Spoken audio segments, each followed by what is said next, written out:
So hello, welcome. This is Headlocks and Headphones. I am Martin Anderson with you for around about the next hour. Now this week has some quite interesting news stories, although for me, creatively, this was not the greatest week of professional wrestling.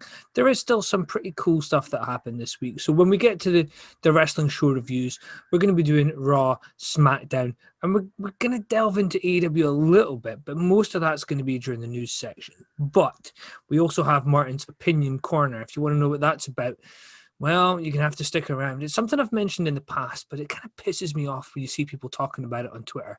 And trust me, we're going to try and make this a politics-free area. So this is not going to be talking about that orange man, and it's not going to be talking about the one who seems to have no policies. We're going to just stick away from politics, and we're going to look directly at wrestling this week. I promise. Okay, I might mention politics, but I'm going to try my best at least. So the wrestling news section. This is the part where we actually get to talk quite a lot about the things that we enjoy. Well, I say me, because I'm the one that's been doing the show the past few weeks. The wrestling news section is a little bit heavier in recent weeks. This week, we're getting to talk about some WWE, some Cody Rhodes. There's some cool, exciting projects coming up, and Jim Herd's name's cropped up as well. If you don't know who Jim Herd is, we're going to tell you a little bit about that very, very soon. However, PW Insider are talking about the fact two prominent names have recently attended a WWE tryout. They are females. They are Elena Black, who is somebody who's been regularly on AEW Dark. She's the one who carries the coffin down to the ring with her. She's also been at Impact and 4 recent GCW shows. There is also Lacey Ryan, who has been in Championship Wrestling from Hollywood and has appeared in Impact from time to time. Now, Ryan's been wrestling on and off since 2013, but apparently the past 2 years has had a renewed focus, and that's seen her get to the point where she's getting a WWE tryout. Now, there is a few people who have actually turned down WWE contract offers. In recent weeks, WWE seemed to be going after quite a lot of the AEW Dark talents who've cropped up here and there. They seem to be going for people who are not under contract, but working AEW Dark, New Japan Pro Wrestling, and several other companies. It's going to be quite interesting to see what happens there. There's quite a few other people whose contracts are coming up very, very soon. One in particular is Harry Smith, somebody who I'm a big fan of. To hear that Chris Jericho's Halloween party had Tony Khan there, there was also Harry Smith, who was there from MLW. Now, for me, if the protocol is that there's gatherings are not really allowed, there's meant to be bubbles for the wrestlers. Certainly, you'd be thinking Harry Smith being at Chris Jericho's Halloween party might not be the most logical thing to happen. I mean, perhaps the rules are different in America, but surely you'd want to try and limit these things, particularly with the news that Scorpio Sky is going to be missing the Full Gear show.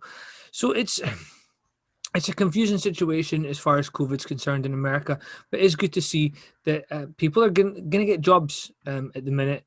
AEW have hired a few people recently. WWE have hired a few people. There's also obviously Elena Black and Lacey Ryan who've had tryouts, and there is several others who are on the radar for WWE. So it's going to be interesting to see what happens in the next few weeks. But the more people that get jobs, the better. Now, AEW, somebody I've been very critical of them in recent months in terms of their ability to look after their talents. And Cody Rhodes knows that running a sloppy shop is not going to be the best thing for them. It's certainly something that they're going to get called out on. And he's kind of reiterated the idea that the talent's safety and well-being is paramount. And when it comes to protocols, they continue to develop them behind the scenes to make sure the wrestlers are safe. Tell that to Matt Hardy. Tell that to several other wrestlers who have been allowed to continue wrestling whilst hurt. I've discussed them for several weeks on the show. Now, Tony Khan's announced that they've expanded the protocol on this, but they said the protocol was already there. They said they did impact tests, and these guys were allowed to continue. So if they apparently have ex-WWE doctors who know the WWE system and how theirs works, why do they not have a system that was as good, if not better? If they want to stand out and be different, surely letting Matt Hardy continue to wrestle after the bump he took against Sammy Guevara is not acceptable. Surely letting people continue after being knocked out cold in the ring is probably not acceptable. This has nothing to do with a personal vendetta against AEW. Just for me, it doesn't make sense that you would let this happen. For them to have to come out and publicly declare this, having already made it clear that they apparently were concerned for the talent safety, much like WWE. It's a very interesting thing. Now, AEW, they're not trying to put the talent in danger. It's just, if you're going to say that you're looking after your talent, then do so. It is good to hear that all personnel have actually really met with Chris Nowinski about concussion protocol. He's the ex-WWE talent who has been advising several wrestling companies about concussion protocol.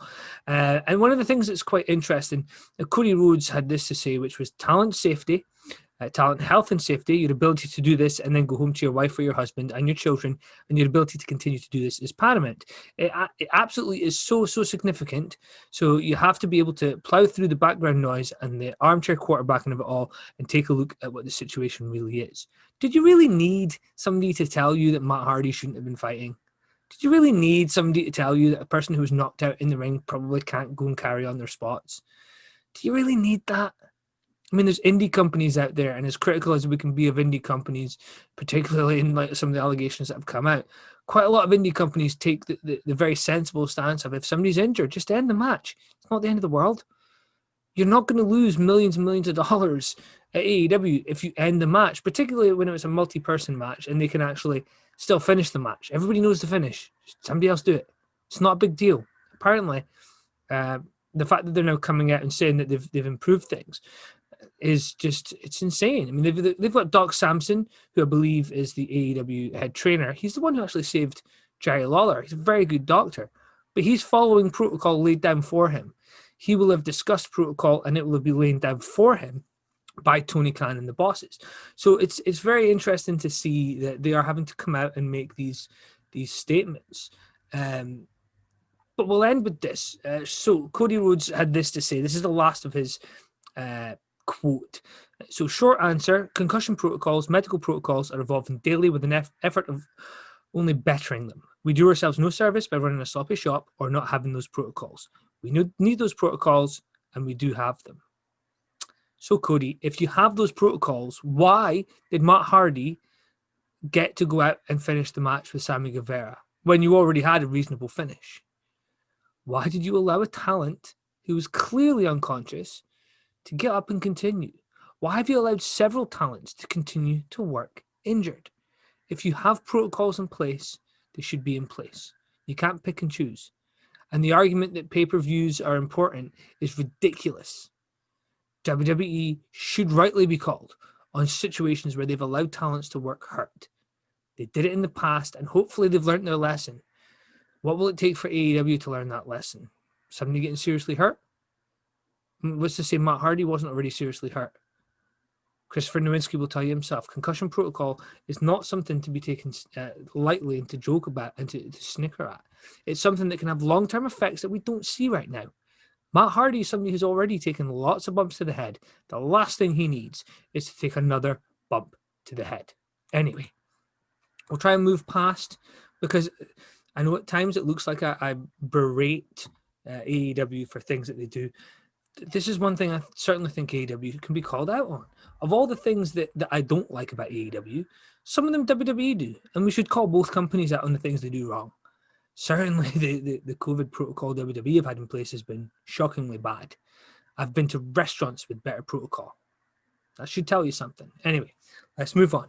Talking to Vince McMahon, he once told Jake the Snake Roberts that Steve Austin wasn't a main eventer. Now, on the Premier Live TV YouTube channel, WWE legend and AEW manager Jake the Snake Roberts recalled a particular moment where he saw the talent in future megastar Steve Austin, and Vince was not inclined to agree. The quote from Jake the Snake Roberts: "When Steve Austin came to WWF, I was helping write television. Well, when he showed up and he wasn't fucked up. I watched him and I said, this MFer's got it, man. He's got that it factor, and he don't even know he's got it. I'm starting to scoot him into places sort of as an afterthought so nobody was watching. And one day I told Vince, that guy right there is going to be your next superstar. You kidding me, Jake," he said. "That guy, he'll never make it past 5th or 6th match. He's not a main eventer." I said, "The fuck he ain't." He said, "Do you think so?" I said, "I think so." And we tried the thing, and I guess it might have worked. So here's the interesting take I have here. How many other people do you think down the line have said this person's going to be a star? This person's going to be a star. The simple fact is, everybody can say that about everybody. And then all that's going to happen is everybody's going to forget the times that they turned around and said that Paul Roma is going to be the next big main guy. And they're going to remember when they said Steve Austin's going to be the next big main guy. The problem for WWE, unfortunately, is they're under the spotlight and they're being scrutinized very heavily for all the content they produce. Whereas back when Austin was around, the situation was different. And everything did go through Vince, and everybody thinks that as times went on, Triple H has taken on a bigger role, but he hasn't. And that's kind of an interesting thing. But I think the big takeaway here for me is if you actually go to the Premier Live TV YouTube channel, you will see the interview with Jake the Snake Roberts, and Jake's actually getting assistance breathing. So I think Jake's got some medical issues right now. Now, as a massive Bret Hart fan, there is some issues between Jake and Bret right now, which are quite interesting to see, where Jake is saying that Bret's one of the worst drawn champions ever, him and Shawn, and they never really drew a dime. The problem was the wrestling business was down, and Jake the Snake is a person who couldn't control his demons long enough to draw money. And I know people will argue in the 80s he drew money, but it was always stop-start with Jake. So for him to criticize other people for not being able to draw money is quite interesting as far as I'm concerned. Anyway, if you go and check out that interview on the YouTube channel I mentioned, you will see that Jake the Snake Roberts is getting some assistance with breathing. So hopefully whatever it is that's wrong with him is just temporary and something he can deal with. Now, there's two Mustafa Ali stories that are going around. The first one is, for me, he cut one of the best promos this week, and it wasn't even on the main TV shows, where somebody mispronounced his name and he corrected them and mentioned how much of a show of no respect it was to be in that position. I really like Ali as part of Retribution. I really like the potential this guy could have as a leader of a faction. The one issue I have is how they're booking the faction. But Ali was on After the Bell, a podcast with Corey Graves, I'm not a big fan of, but that podcast itself is quite interesting. And he has actually posted on social media about his appearance, where he stated that WWE management have heavily edited the podcast. I doubt very much that would happen. There's been kind of anti-WWE feeling on that podcast before, and it's not been cut out. So I think it's just continuing the storyline. But what's quite interesting here,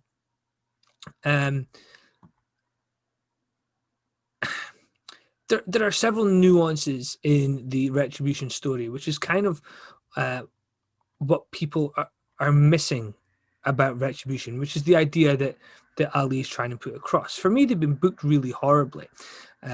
But the one thing that's quite interesting here is, now I've been big on quotes the past couple of weeks, so let's just go into this quote here. This is what Ali was saying. Everything from the choice of the members to their unique names was all designed meticulously, and they're all an integral part of the story. So he says that Dijakovic, T-Bar, was choked out by Karrion Kross, and his best friend Keith Lee watched. Then Keith Lee goes up to the main roster, leaving Dominic sat there with nothing. Mia Yim was at TakeOver and was taken out before a War Games match. The person that took her out was never reprimanded. You have all these stories about these guys and girls that have had something taken away from them and nothing ever happened. They all have a chip on their shoulder. So it would appear these nuances are things that WWE perhaps intended and should maybe have been part of the story by now. The simple fact is, if these should have been part of the story, they probably would have made the story a little bit more interesting. On top of that, I think they need to get wins. They need to look like they could potentially do something. Otherwise, they didn't have a chip on their shoulder because they were left behind for no reason. They were left behind because they can't win anything. They were left behind because they weren't as good.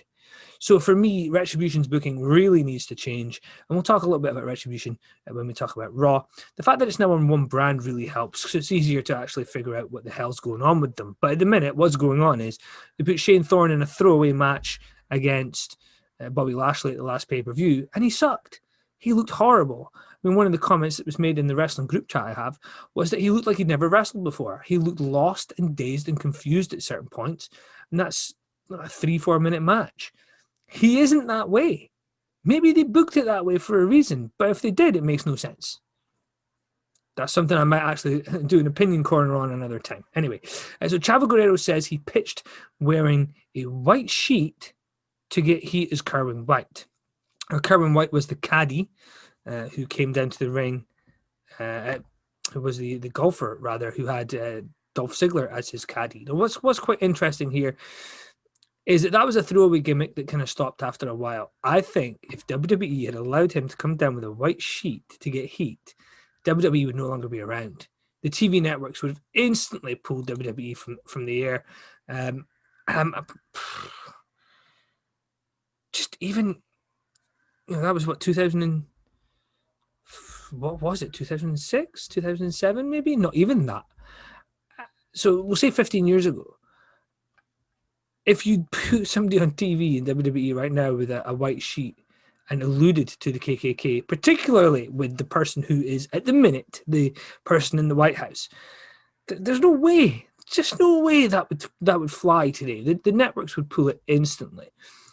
The fact that WWE were hesitant even back then, when WWE would have the Katie Vick storyline, they would have so many weird storylines over the years, and they actually saw sense. Vince McMahon might be an old white racist, which is the perception some have, and that might be true.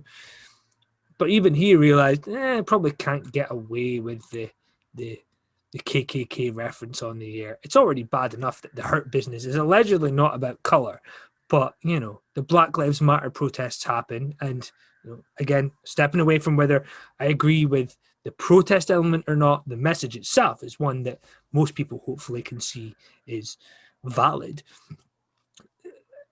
The fact that one happens at the same time as the other, it's easy for people to make that link happen. Anyway, one of the things that's quite interesting about wrestling is it used to push buttons. You used to have the Nazi, you used to have all these evil characters that were rooted in what was stereotypically evil at the time. And scary and foreign, Muhammad Hassan. This is one of those things where you take the stereotype and you turn it up. And WWE were this close. I mean, this close for Muhammad Hassan to be a perfect character, to be able to turn face. The idea that the Americans were the ones that were making him the bad guy. But in reality, he was just somebody with a slightly different color that was being labeled a terrorist. So for the incident to then have Muhammad Hassan coming out with terrorists that attacked The Undertaker on the week of an attack here in the United Kingdom, which got pulled from broadcast television. It certainly is one of those weird moments where you're like, WWE were so close to getting it right and they screwed up, which happens all the time. But you imagine if the same lapse of concentration that allowed a terror attack on SmackDown also led to a man wearing a KKK sheet. I mean, it doesn't even bear thinking about what kind of reaction that would have had for WWF, WWE at any point in their existence, let alone in the modern era. Now, if we're going to talk about, obviously, the negative connotations, let's talk about some of the really cool things that are happening in wrestling. Now, the one that stood out for me this week is something called WrestleConnex. That's WrestleConnex, CONNEX. Now, there's an entire press release, and one of the highlights is that they seek to provide group insurance for medical and other personal needs. Now, they were founded by 4 former members of the Cauliflower Alley Club, the executive board. WrestleConnex Inc. is a new non-profit corporation headquartered in Colorado, designed to provide benefits for those who have previously been or are currently working in the professional wrestling industry, emboldened by their love of the business and understanding the industry has its share of challenges. WrestleConnex sets out to create a standalone organization that, along with the help of various strategic partners, addresses some of the issues by offering group benefits to current and former participants. Now, WWE, in some ways, through its rehab programs, etc., offer talents from past and present the opportunity to go to rehab on their dime. What they don't offer is payments for things like medical procedures that stem from, long-term knee injuries, etc. Now, their president is Gloria Lovell. It's a membership-based organization whose providers offer WrestleConnex members specially discounted group benefit health insurance, including medical, dental, vision, and hospitalization. Group benefits for life, final expense, and disability insurance are also available. And there's also provisions in place for WrestleConnex members to receive a complimentary financial planning session and an initial consultation for legal services if there should be a lawsuit with a former employer or whatever. I love this idea. Now, one of the things that I find quite interesting is that there is a massive quest for unionization in wrestling. But the WrestleConnex officially launched on November 1st, 2020, with the opening of its website and social media pages. Go out there, follow them, go on their website, have a little read. Rounding out the WrestleConnex board of directors are Howard Brody, the vice president, Scott Hosey, the treasurer, and David Buckler, the secretary. Now, Howard Brody is a name that wrestling fans of a certain era will remember. The organization's mission statement reads as follows. Now, I'm taking a lot of this from their press release, specifically because I think something like this is very, very cool and needs to be talked about. WrestleConnex is an exclusive network of professionals comprised of those who work or perform in the professional wrestling industry. The goal of our organization is to provide its members with information, tools, benefits, and advice that will assist them in both their personal and professional development. We will stick the link for this up on the video as well, so you have a chance to go there if you want to. The one thing that's quite interesting for me here is the model appears to be a subscription member-based service. This is something Cauliflower Alley Club was apparently talking about years ago, and obviously some people have left Cauliflower Alley Club to help set this up.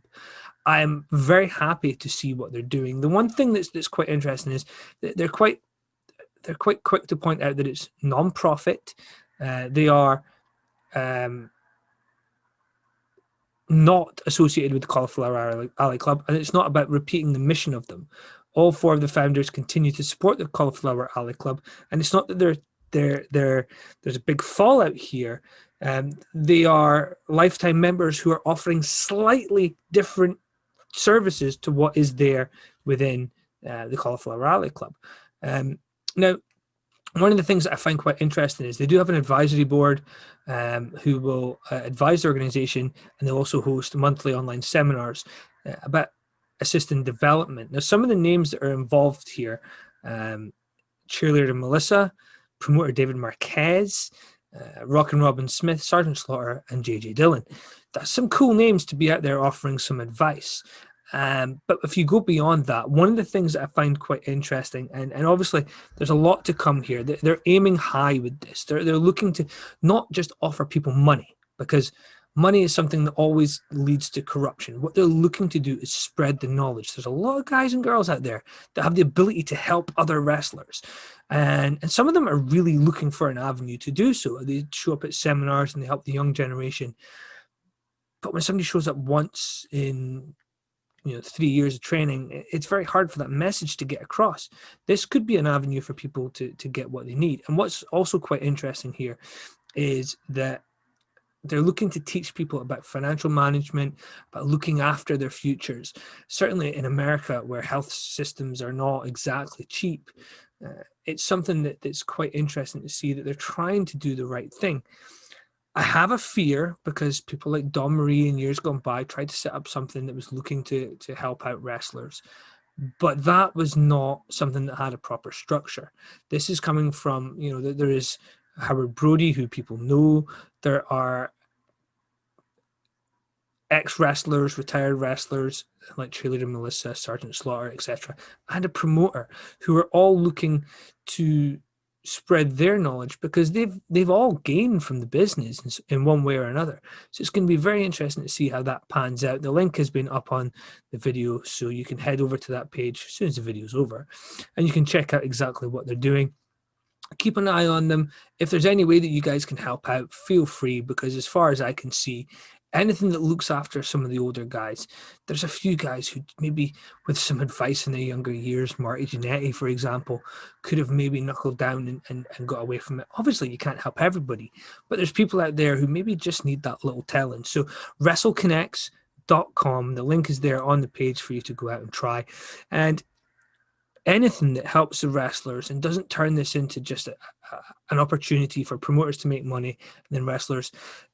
This is mentioned in the Wrestling with Shadows documentary by Bret Hart, that promoters treat wrestlers just like livestock.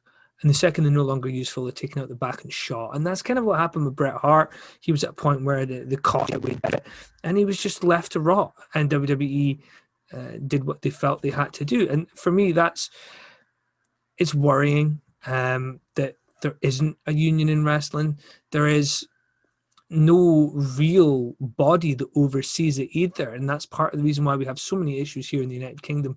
It's just a series of random small promotions. So to see some change happening there, and hopefully WrestleConnects, if it's available in America, I'd be more than happy to see them come over here to the United Kingdom. Certainly do agree that companies like Caledonian Wrestling Federation that are looking to set up in 2021, if they can actually become a partner with WrestleConnects and direct their talents to WrestleConnects, even if there's no financial assistance involved in that, it would certainly help them in one way or another. Now, let's move on from, hopefully, if you're a wrestler watching this, WrestleConnects, go out of your way, should be something there for you to benefit from. But let's look at something else that's been decided in the past couple of weeks that's not as helpful for wrestlers. Now, apparently, there was a final night for wrestlers on Twitch, which was yesterday, last week rather. It was the Thursday, so it was the day before the show. Now, apparently, there is reports leaking out that WWE are actually adding Twitch names and Twitch streaming to talent contracts. So people were up in arms about the fact that the WWE don't have control over these aspects. And the problem is, I think what people may fail to realize is perhaps there might be some payment from WWE for this. However, this shouldn't be compulsory. If these talents want to do something out with the company, I feel it actually benefits WWE to keep these people. If somebody's twitching and playing a video game like Call of Duty, they're not out doing drugs or partying with people they shouldn't be or getting drunk. It can only be a positive. And the second you discourage that or take away the financial incentive, for me, it just seems very, very poor business management. Now, Bret Hart, somebody who, if you're a fan of the show, you'll know he's one of my heroes. He spoke with Fightful, and he was talking about some of the people that he found to be incredibly easy to work with. Now, I'm not going to transcribe the full conversation he had with Sean Ross Sapp. What I will say is, let's look at the list of names that he was talking about. Curt Hennig, Sting, Owen Hart, Macho Man. These are people that he considered to be very easy to work with. I promise I'm not from London. I don't know why I said with.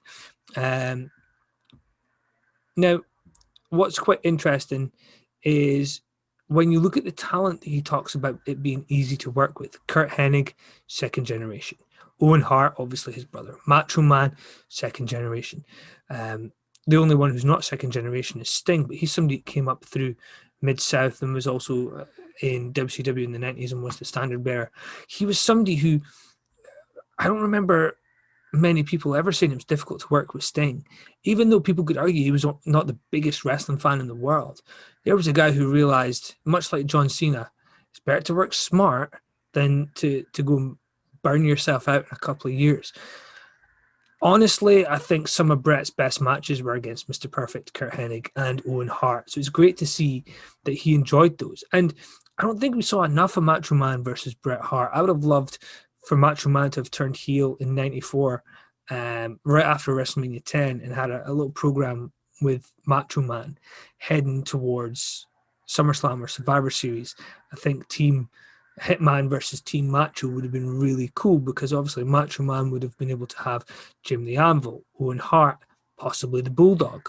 And that would have been a very cool team to go in against whatever team Bret Hart was able to muster. Now, I know that that's not really news, but it's cool to hear who wrestlers really enjoy working with. Now, personally, I get the feeling when I watch wrestling, you can tell when people are having fun working together, because it doesn't seem so. This sounds really bad, and I probably don't know the best way to describe this, but when two guys are out there, or girls are out there, like Sasha Banks and Bayley, whilst I'm not a fan of their matches, it's clear they know each other, they have a rhythm, and things just seem a bit more natural. It seems like a genuine fight. And for me, Bret Hart's one of the best wrestlers that the business ever produced. And people fall on two sides of that, where you say, yes, but he wasn't good at promos. He was good at the promos that he cut, and not everybody needs to be The Rock for it to be exciting. Now, talking of exciting, I know this sounds very like I'm just shilling other people's products, but ad-free shows have a great thing coming up. So adfreeshows.com get the opportunity to hear from former executive vice president of WCW, that is Jim Herd, the pizza guy, who is going to be speaking in an interview series with Conrad Thompson. Now, they've released their official announcement, and let me just read the official announcement that they put out, because I'm actually genuinely excited about this. The one thing that's quite interesting is that Jim Ross, Arn Anderson, and Tony Schiavone do shows with Conrad Thompson, and Jim Herd used to be their boss. So it's going to be interesting to see what's being heard. And there may be some spillover into the other shows that they do. Now, again, I love a quote, so let's just go straight from here. For the first time in almost 20 years, former WCW Executive Vice President Jim Herd is doing an interview about his experience in the world of professional wrestling. Jim Herd has never sat down for a full-length career retrospective on camera, and to the best of my knowledge, he hasn't even given a phone interview since around 2001. We've heard from nearly every major name in the industry about the Jim Herd era, but we've never gotten to hear Herd's side until now. Because he remained silent in spite of countless negative interviews or personal attacks lobbied his way, many folks began to accept those personal opinions as fact. I don't think history has been completely fair to Mr. Herd, and I want to take an objective look at his time in WCW to discuss both the good and bad nearly 30 years later.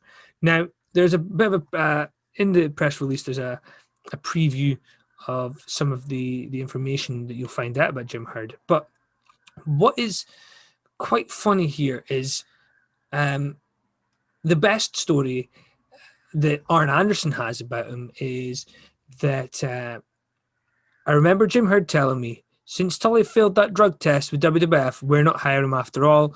You're not worth as much as a singles. So, you're not worth as much as a single.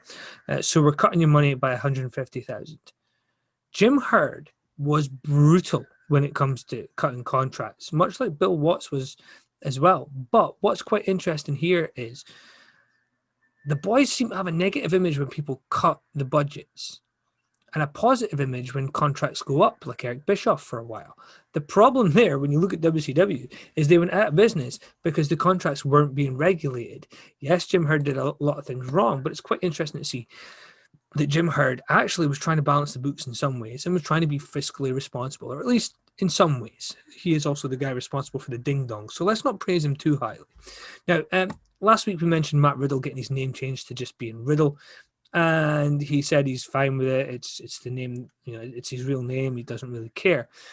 Apparently, the reason for the change is the lawsuit that Candy Cartwright and WWE are involved with, that also involves Matt Riddle, around the allegations. And apparently, the reason for it is that they don't want people to search Matt Riddle and find out about the allegations. So by changing his name, they just see the stories of him as a wrestler. Now, the thing that's kind of wrong with that is that's WWE trying to put these stories to bed.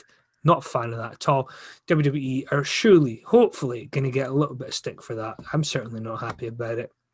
Now, talking about, it's not really a gagging order, but it's kind of the same thing. Impact Wrestling had some issues with Kylie Ray. She was advertised for shows, didn't appear. It appears she's now quit the business.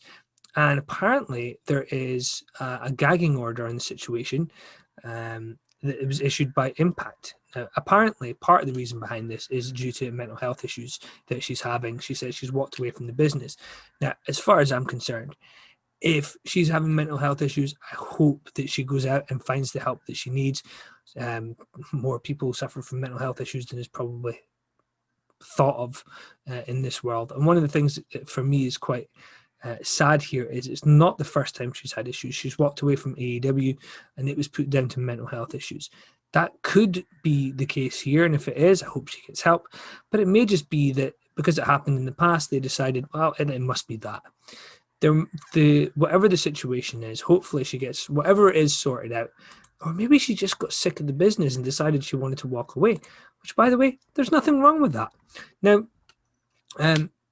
if anybody hasn't seen it, the great thing that WWE have done over the years is had interviews with talents that have revealed some things that haven't been revealed in shoot interviews, and they've been able to kind of keep these going, even though just about everybody who's left WWE does a shoot interview for RF Video or High Spots or kayfabe commentaries. But when they return to WWE and do interviews, they still reveal something that's a little bit unique. So if you haven't seen it yet, Confessions of a Hitman podcast, there is quite a few interesting things that have come out in the recent episodes. Now, the origin of the sharpshooter, it's the Scorpion Deathlock. It was first seen in Japan. And what was quite interesting was Vince McMahon and Pat Patterson had a meeting with Bret Hart, and they asked him to come up with a submission move. And the person who actually showed him how to do it was Conan. And Conan was in the locker room portraying that Max Moon gimmick, which was ridiculous, but we'll get to that another time.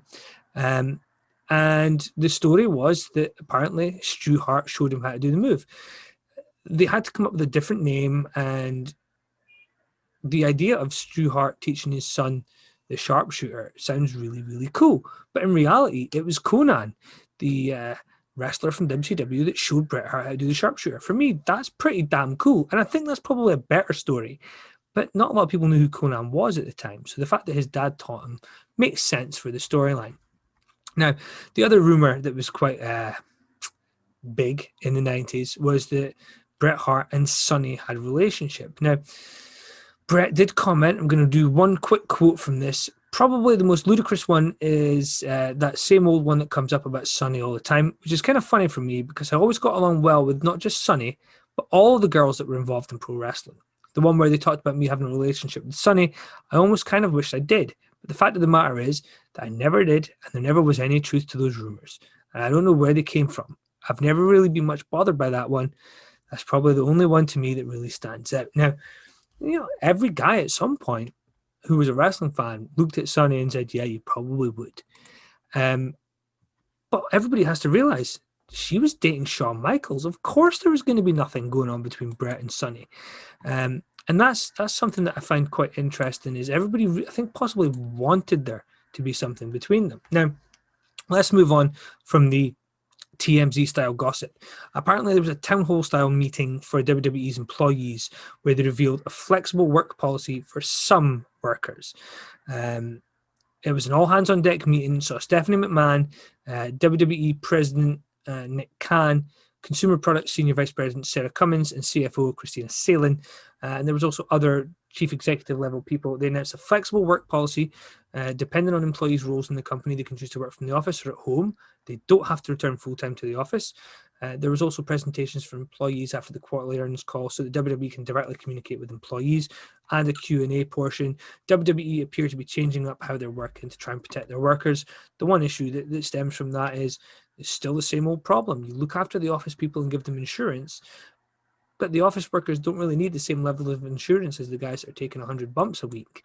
Thankfully, for the last little while, there is, of course, less bumps taking place. So the talent in WWE are not working house shows. They're just working TV tapings. There's still a risk, but their bodies are getting a chance to finally heal up, which is a very good thing. Now, talking of bodies getting a chance to heal up, The Undertaker's final farewell is set for WWE Survivor Series.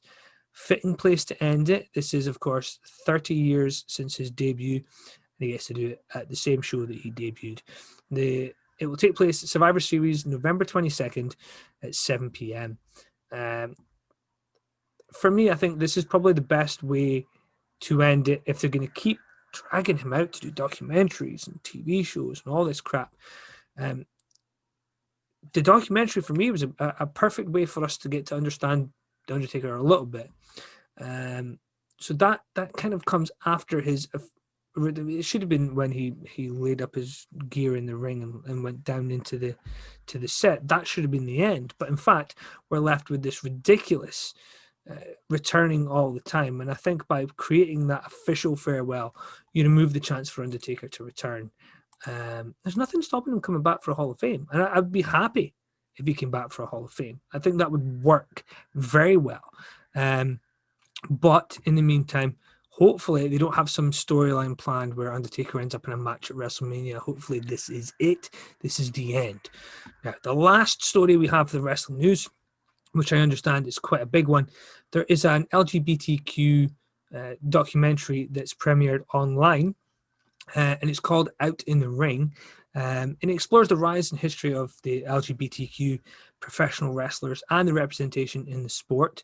It's a combination of interviews with talent within the community, allies, and historians, and also uncovers the unique history of people who are involved. Now, there's appearances from legends of the past, Susan Green, Pat Patterson, journeymen like Sergeant Dixon, Iggy Madness, Mendoza, current stars like Sonny Kiss, Mike Paro, Kira Hogan, Diamante, and Charlie Morgan, rising and current independent stars like AC Mack, Caitlin Diamond. I mean, the list goes on. There's allies and friends like Lisa Marie Varon, Zack Sabre Jr., SoCal Val, etc. There's plenty of people involved in this. And it's the first documentary to actually take a deeper look under the male-centric business that is wrestling and the struggles of homophobia, transphobia, biphobia, racism, xenophobia, all these things that happen, even towards people with addictions. Now, it's the directorial debut of Ryan Bruce Levy, and it's produced by Brad Webb for RB Films. It's slated for a festival launch in May 2021. The filmmakers continue to raise post-production funds. So if you go getfunding.com, the link will be on the page, and the link will be up on the video as well. If you're interested in supporting the project, go out there. This is a great project that will hopefully shed some light on a topic that I still think some people don't realize exists. It's like professional football here in the UK. Name a gay footballer and you can. Name a bisexual footballer and you can.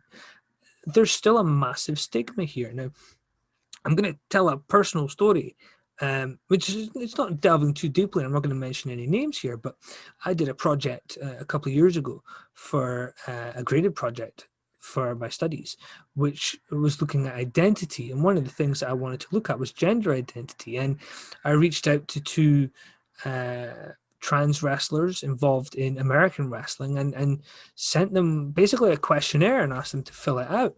And one of the things that stood out for me was I was actually trying to gauge information about the struggles that they go through. And it wasn't until I got the answers back I realized that some of my questions were either very leading, or it was clear that I wasn't as clued up as I wanted to be on the situation. So everybody could probably learn something by understanding what the talents that are going through this stuff are having to deal with. Pat Patterson, for example, one person who most people he worked with knew he was gay, but it seemed such a big deal when it was revealed to the wrestling fans. Most people didn't care in the business because, you know, it's not really a problem.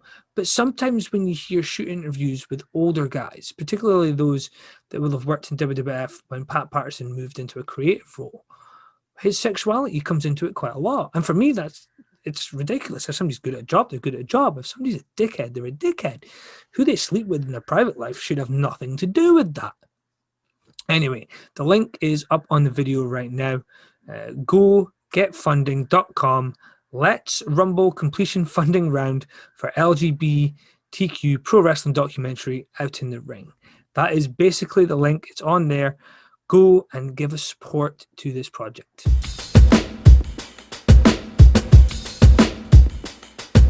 Now we're into the bit that's always quite interesting. Now, so I haven't seen all of AEW. We're going to talk about that in Opinion Corner, and all will become clear as to why. Let's talk about the fallout from the pay-per-view on SmackDown. Now, there's obviously the follow-up to Raw, where they decided to have qualifying matches for these Raw versus SmackDown team. For me, not a big fan of these type of ideas, but it did give us Kevin Owens versus Dolph Ziggler. We have actually had triple threat Survivor Series qualifying matches between the women on SmackDown. Seth Rollins fueling the fire between Murphy and the Mysterios. That also saw a kiss between Aaliyah and Murphy.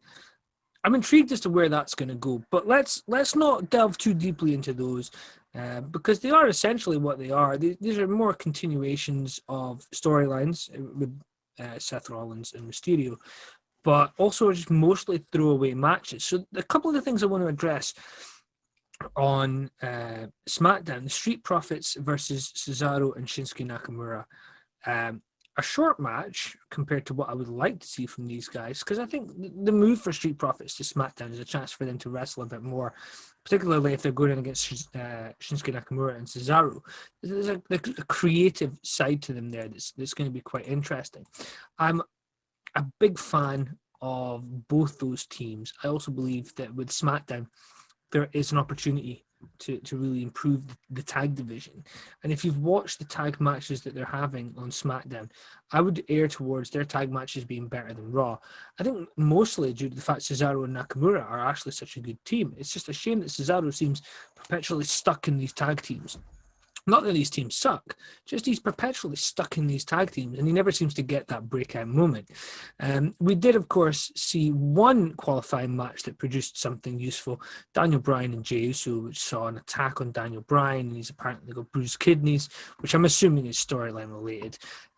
But it did lead to an interesting segment with Roman Reigns coming out and kind of being there as a presence, which is where we kind of got to see this led side of Jey Uso. And I think the fact that he's kind of coming around to what Roman wants him to do, but is he coming around?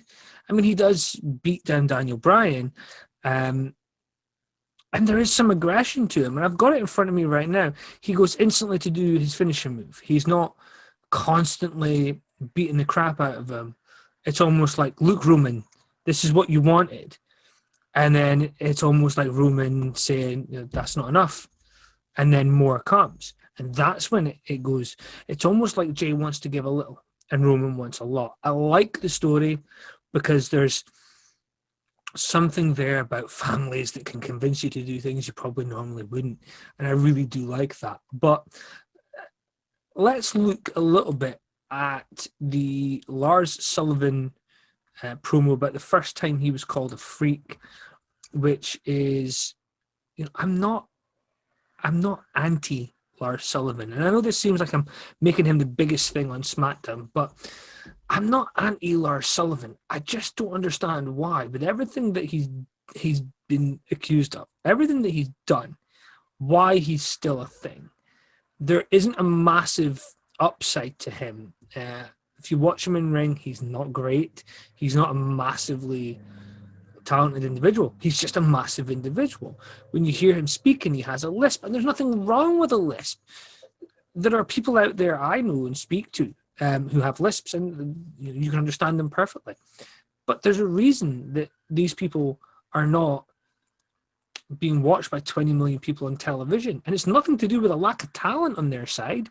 It's perception. And there are people out there who will never give them the chance to be the big dog or the big man on campus. Lars Sullivan, this entire storyline is just weird. Never been a fan of it. And for me, I think there is quite a few other people who could benefit from the opportunity to be out there. Certainly, there's several talents out there who would benefit more than Lars Sullivan, who's clearly already been found out to be under par. That's probably the best way to put it. He was being put in matches against 3 or 4 guys, much like Ryback was. And Ryback was equally as under-talented. That's probably the best way of saying it, isn't it? Under-talented. He's not crap. He's just not what WWE want for that role. The last person they had in that role was Braun Strowman, who clearly has a lot of talent and the ability to get himself in bloody great shape. And there isn't a lot of controversy surrounding him either, which is a bonus. Now, let's move on from SmackDown, because obviously SmackDown is driven by that Roman Reigns Jey Uso storyline. Raw, on the other hand, is 3 hours long, and there's a lot of crap you got to get to fill a 3-hour show. So you had Jeff Hardy defeat Elias to open the show, and that was a guitar and a pole match. So I think Vince Russo must be booking Raw again. Hopefully not. But anyway, I'm actually a Vince Russo fan. And don't get me wrong. I actually used to have a fan site for him called RussoMarks.com. It's no longer around. If you go looking for it, it's not there. I made sure it's not there anymore. But we then saw Nia Jax and Shayna Baszler defeat Mandy Rose and Dana Brooke, both undefeated tag teams. Very good way of getting the tag team champions over. This is all leading to turning Lana babyface. She came out and she was the distraction that appeared to save Brooke from a submission hold from Baszler. It grabbed the attention of the official during Brooke's roll-up, which actually prevented them getting the win. But we then moved to Bobby Lashley defeating R-Truth. He then dragged Drew Gulak onto R-Truth to make him the 24/7 champion. There was a really funny segment later on where we actually saw R-Truth walking backstage, and he's holding his neck, and he walks up towards the Hurt Business and basically says, "Oh, I'm going this way," to try and get away from them, because he's, obviously not happy that he was beat up. They've somehow brought back the full Nelson thing that Bobby Lashley was doing years ago. It was they were doing a challenge weekly on TV. I hope they don't bring that back, because it was so mind-numbing the first time. I hope it doesn't. We then saw a confrontation between Sheamus and Keith Lee that had Braun Strowman come down. AJ Styles was involved, bragging about being part of the Raw team. AJ Styles then basically said, maybe we should have a triple threat. And Adam Pearce, who'd come out on the ramp, basically stated that was actually a good idea. Let's do it. It led to AJ Styles getting involved at the end, and bit of a weird one. I don't know. I'm not a fan of just throwing three people in together. It didn't make any sense. But we then saw Nia Jax defeat Lana, which I thought was quite interesting. They are trying to turn her. They put her through an announce table again. But, it is what it is. I think if they're going to try and turn Lana, they've actually softened her voice. They've softened her attitude. It's clear when you watch the little interviews they're doing, the 80s style interviews as well, which are quite interesting. And when they're doing these interviews, which are pre-taped, and she has a chance to screw up and soften what she's doing, because she is quite, what's the word? She's quite expressive. She's good at being a heel. Let's put it that way. She's good at being annoying. So they're trying to soften her and turn her into a baby face. I think if they book her right, she has a chance of being a baby face. She's got a look that can be on a poster. It's almost like the Barbie girl look. It's something that some girls look up to. So she can be a useful marketing tool for WWE in the future. Now, we then had a non-title match, Cedric Alexander and Shelton Benjamin versus the New Day, well, 2/3 of the New Day, which saw promos beforehand that I thought were very stunted. The one selling point of the New Day has always been that their promos were quite interesting. The loss of Big E shouldn't be that big a drain on their creativity. I just didn't think this was entertaining at all. And people will say, "Oh yeah, but it's still Kofi and Xavier Woods." Absolutely. As soon as that bell rings, I still enjoy their stuff. This promo was not one of their best. It just seemed very weird. We then saw Ricochet defeat Tucker, which was quite interesting. There was an appearance by Mustafa Ali, which, according to an interview he did afterwards, is Mustafa Ali. So I want to make sure I try and get it right, although I am still going to keep messing it up because that's what I do. There was a sense of urgency, and Ricochet hit Tucker with a recoil to secure a quick victory. It was immediately cut short with Retribution, who decided to beat up Ricochet. There was one really quite interesting bit where Ricochet is being held by the team, and he actually said, "Why are you doing this?" Which I felt was quite interesting, because if you were watching the wrestling news, they were talking about Maya Yim being in a position where she was screwed over, talking about Dominik Dijakovic being left in a position where his friends are getting all the pushes and he's not. Ricochet is somebody who the fans loved, but his push has stalled dramatically. He is exactly the person that Retribution should be looking to recruit, and maybe that's where they're going. I'm a huge fan of Ricochet. I feel that this was a bad use of Tucker, but they're very limited in how many outside people they can take in. So it was interesting to see. However, we move on to what was the main event. Drew McIntyre defeating The Miz and John Morrison in what was a very good match. Randy Orton had the final word with an RKO to end the night. Now, there was one thing that I didn't really talk about, because I want to talk about this at the end. This whole Randy Orton storyline now also involves Bray Wyatt and The Fiend.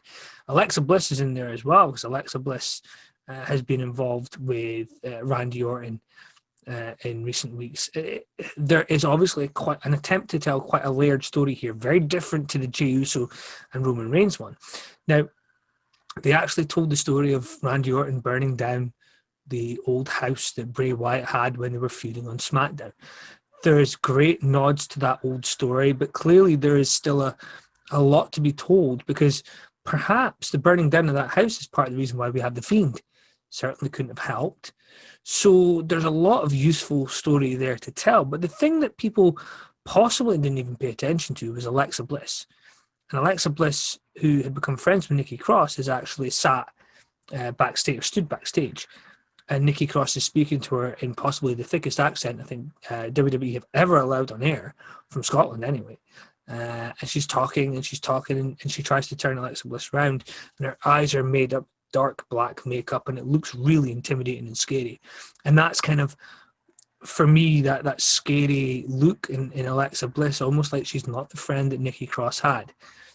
It's a little on the cheesy side. But again, I said it before with the Chris Jericho and MJF stuff. Cheesy's okay. I'm fine with cheesy. Now, talking to Chris Jericho and MJF, coming up in just a second, we're going to have a preview of AEW Full Gear before we go into Martin's Opinion Corner. And then, of course, our sponsors have some words they want to show at the end as well.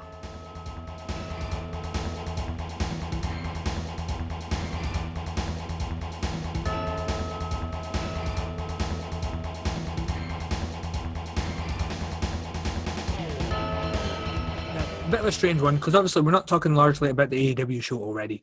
We're going to do that during Martin's Opinion Corner, and I'll explain why when we're there. So let's talk about the pay-per-view itself. Full Gear takes place on Saturday, the 7th of November. The card itself looks very interesting. Now, a couple of things that obviously I've been dipping in and out of AEW the past couple of months. It's normally been the job of my producer Zoe Styles to review AEW, but I have been keeping up. I have been trying to keep abreast of the situation. Dissertation year time is very limited, so let's look at some of the things that are happening on the pay-per-view. Now, firstly, before we go into the pay-per-view, there was, of course, the Elimination Tournament. I believe it's like the 725th tournament AEW have ran. Penta versus Rey Fenix, Kenny Omega versus Sonny Kiss, Colt Cabana versus Adam Page, and Wardlow versus Jungle Boy. Now, that led to the semi-finals, which was Penta versus Kenny Omega, Adam Page versus Wardlow, and then, of course, the finals, Kenny Omega versus Adam Page, which I predicted.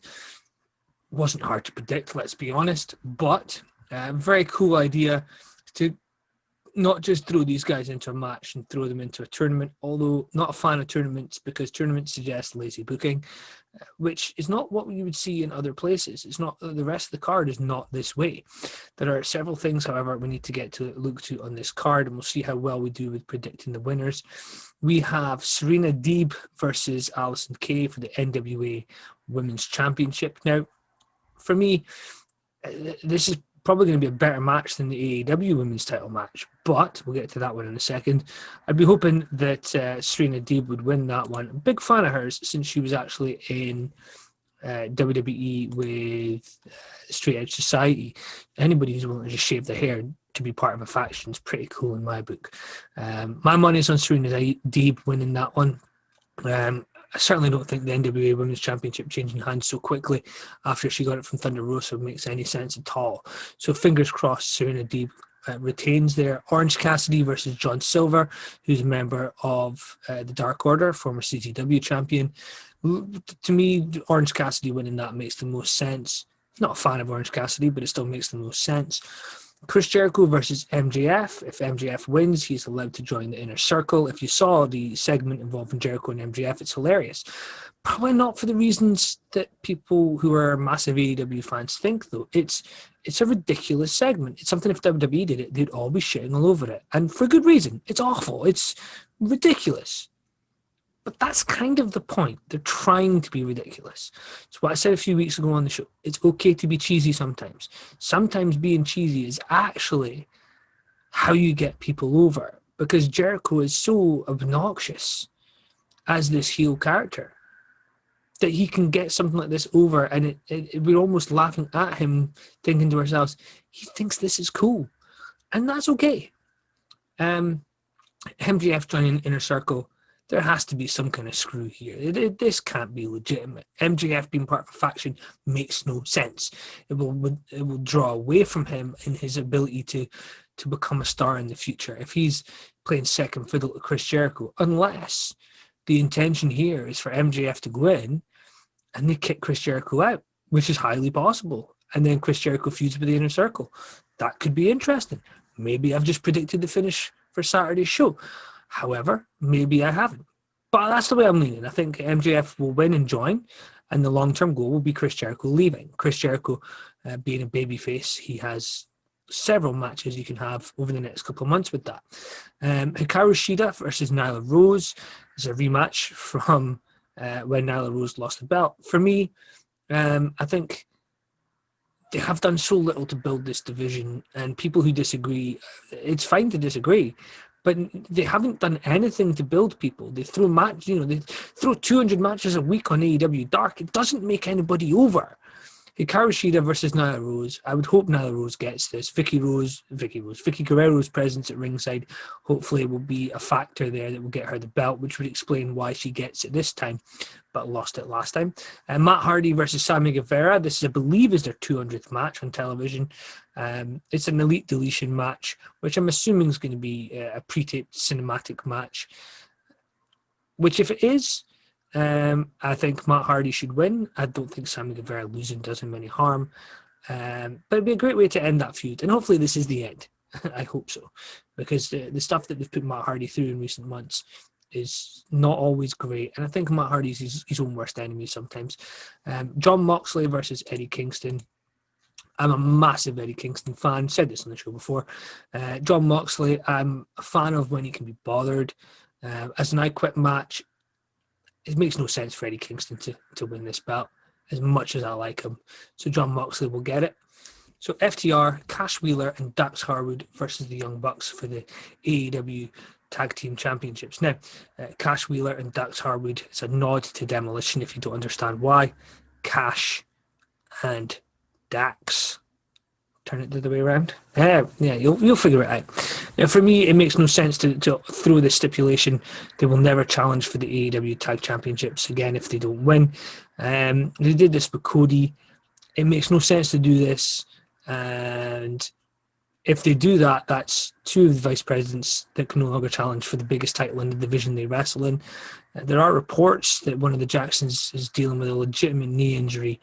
Certainly, if he is dealing with a legitimate knee injury, it makes it very, very silly to put the tag belts on them unless it's all a work. So, for me, Tully Blanchard, although he's banned from ringside, he has to be involved in that finish, even if it's just him putting somebody in a position to win the belts. It would be great if Tully Blanchard hired somebody to come down and help the Young Bucks win. That could explain why FTR don't win, and also teach them a valuable lesson about trusting people as well. Now, we move on to Cody Rhodes with Arn Anderson versus Darby Allin. This has happened before, Cody versus Darby Allin. And, Cody's just got the belt back. I'm not a huge fan of how this belt's been booked. I think Brody carrying that belt for a lot longer would have made more sense, because you look, Brody's not even on the show. But Cody's got to be the one to win this one. And Hangman Adam Page versus Kenny Omega. I think everybody wants Kenny Omega to win, and they think this is the elevation of Kenny Omega. I think it makes a lot of sense for Hangman Adam Page to be the one that wins this. So that's my pick. Hangman Adam Page to win, and that to be the match. Not at the next AEW pay-per-view. I think it'll be the pay-per-view after that. Because that'll give them a small period to build Adam Page up just that little bit more. But that's my call. Hangman Adam Page to win that match.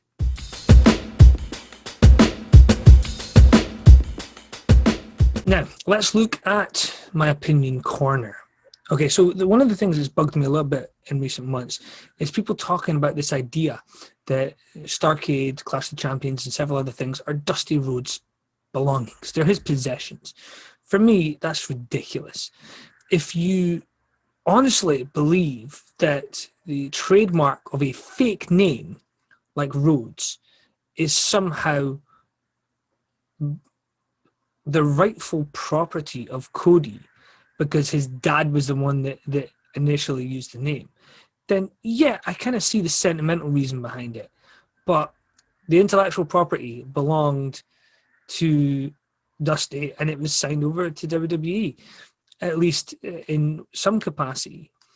The reason that Cody has got that back is because WWE basically gave up. I still think that if WWE wanted to run the Dusty Classic in several years, for the next several years, they will, even though Cody now has the name back. The problem here is that Cody said he's not going to use it because, well, who knows why he's not going to use it, because he tried to fight for it. And AEW fans are using this as an excuse to say WWE are the evil bad guys. The reality is, if you go out and you buy intellectual properties, they're yours. And if people want to turn around and say, oh yeah, but Dusty created these. Dusty was being paid by Jim Crockett or whoever the boss was signing the check at the time. He was not coming up with these ideas for his own company. He was paid to be creative for a wrestling company. And if you're thinking, well, that just shows how bad wrestling is. Do you think the person who develops the screen for the iPhone gets paid for every iPhone that's sold? Do you think the person who develops the battery that goes into the new Samsung phone, do you think they get paid for every phone? No, they don't. It's not their technology. They develop it whilst being paid. If you don't understand how the process works, let me use something like Big Bang Theory for those people who maybe need a little bit of help with this. So when the cast of Big Bang Theory came up with a guidance system that would make them very rich, the idea was that they would sell it and make the money. The problem was that they were using the equipment of the university that they worked for, and they were paid by the university to come up with these things that would then generate revenue for the university. In doing so, the intellectual property belonged to the university, because without the university funding them, they wouldn't have been able to come up with it. And that's the very same thing for Dusty Rhodes. Dusty Rhodes was a creative genius, but Sheldon Cooper is a creative genius as well. He was the one that came up with the idea for the guidance system, and it will potentially generate a lot of money for the university they work for. They were not, however, in a position to profit from themselves because they were being paid for several years when the money wasn't coming in. They knew exactly what they signed up for. And they were angry. They were upset. They knew they weren't going to make money out of their invention. And that sucks in one aspect. But at the same time, all those years, they didn't set the creative world alight. They didn't have this invention that changed the way of the world. The university still paid them. The university paid them to research. And wrestling isn't research, but it's much the same. If you work for a company that organizes all of the structures and does all of these things, then you don't own the property because you were paid to come up with it. There is countless examples of people trying to sue to get back their creations, even though it was developed under the umbrella of another company. If people don't understand how it works, that's fine. But to turn around and try and paint any company in a bad light over it is ridiculous. WWE bought WCW. WCW was the company where these creations were utilized. They were intellectual properties. That's why you've seen Halloween Havoc being reused, because now it renews the active property of Halloween Havoc.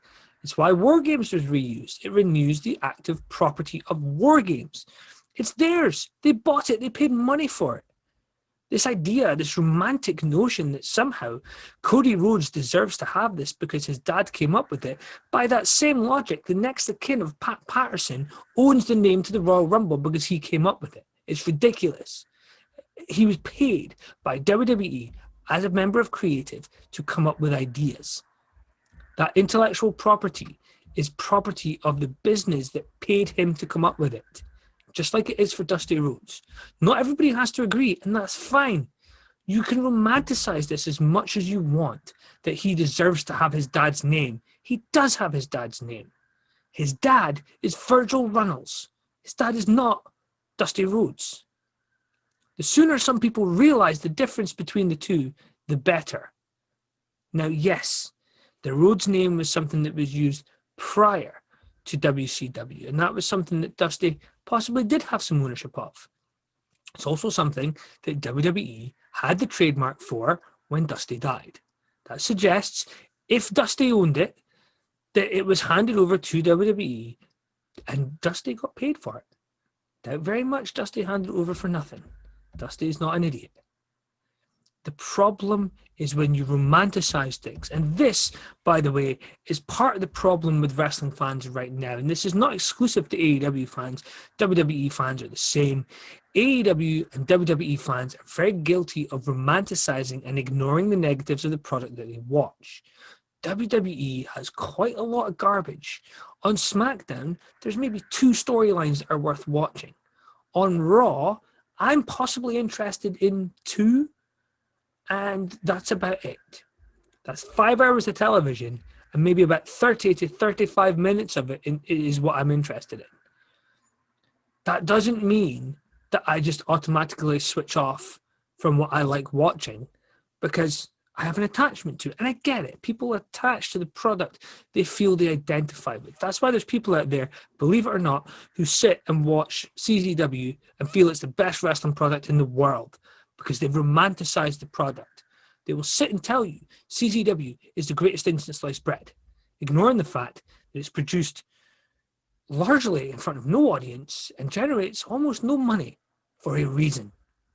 Now, to get back to the original point very quickly, Cody applied for the name, WWE tried to renew it, WWE have then decided not to renew it, which means obviously that Cody can actually claim it.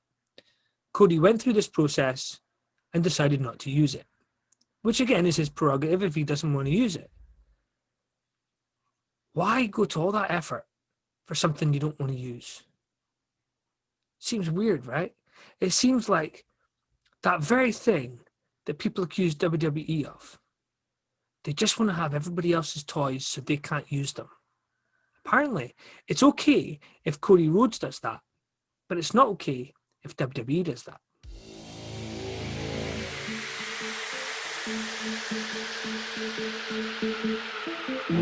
Headlocks and Headphones does not endorse this advert, but is damn sure approved by CWF.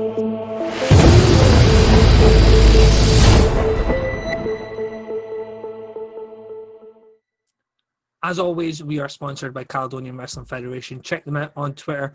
Check them out on Instagram when they put that live again. Over the next couple of weeks, we should be hearing some more about potential show 1 venues and talents that are going to be on the first show. I have been handed additional information about talents that are on the wish list from the same person who sent me the belt pictures from last week. What I do want to point out, however, is that it appears I have angered the sponsor, and this week the CWF sponsor Stuart Murphy has sent in another video, and strangely enough this week sound quality is better. So let's hand straight to the sponsor before the end of the show. My name's been Martin Anderson. It's been great talking at you, with you, whatever term you want to use. This is Headlocks and Headphones, and this is the final message from our sponsor, Stuart Murphy.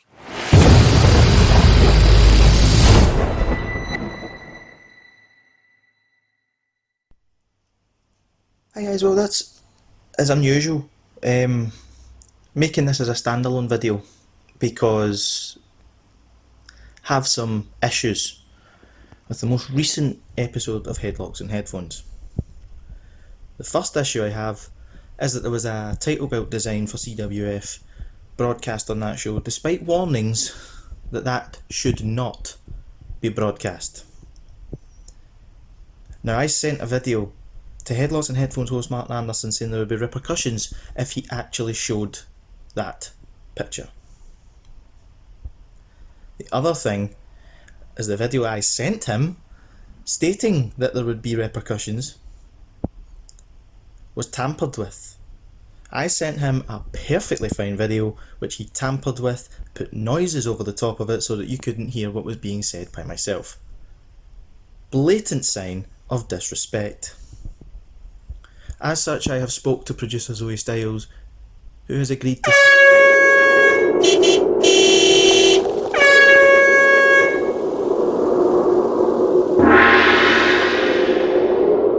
UF special of Headlocks and Headphones.